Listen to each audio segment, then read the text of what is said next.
ഹൈന്ദവ വിശ്വാസപ്രകാരം കുബേരസസ്യം എന്നറിയപ്പെടുന്ന നമ്മുടെ ചെടിയാണ് പനിക്കൂർക്ക. ചില സ്ഥലങ്ങളിൽ ഈ സസ്യം അറിയപ്പെടുന്നത് പനിക്കൂർക്ക എന്ന പേരിലായിരിക്കും. എന്നാൽ ചിലയിടത്ത് കർപ്പൂരവള്ളി എന്ന പേരിലാണ് ഈ ഒരു സസ്യം അറിയപ്പെടുന്നത്. എന്നാൽ മറ്റു ചില വിദഗ്ധർ ഈ ചെടിയെ ഇന്ത്യൻ ലക്ഷ്മി പ്ലാന്റ് എന്നാണ് വിളിക്കുന്നത്. ഈ ഒരു ചെടി വീട്ടിൽ നടുന്നതിലൂടെ നമ്മുടെ വീട്ടിൽ ഉണ്ടാകാൻ പോകുന്ന ധനനേട്ടം നമുക്ക് പറഞ്ഞറിയിക്കാൻ സാധിക്കില്ല.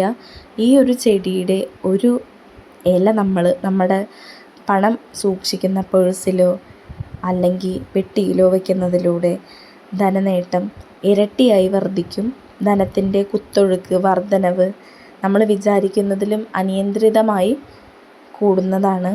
അപ്പോൾ ഈ ഒരു ചെടിയുടെ പ്രാധാന്യത്തെക്കുറിച്ചും ഈ ഒരു ചെടി എങ്ങനെയാണ് നമ്മുടെ വീട്ടിലെ സാമ്പത്തിക പുരോഗതിയെ സഹായിക്കുന്നത് എന്നതിനെക്കുറിച്ചും ഞാനൊരു ലോങ് വീഡിയോ ചെയ്തിട്ടുണ്ട്. ആ ലോങ് വീഡിയോയിൽ ഞാൻ ഡീറ്റെയിൽ ആയിട്ട് തന്നെ പറയുന്നുണ്ട്. ഈ ഷോർട്ട് വീഡിയോയുടെ തൊട്ട് താഴെ ഞാൻ ആ ലോങ് വീഡിയോയുടെ ലിങ്ക് കൊടുക്കാം കേട്ടോ.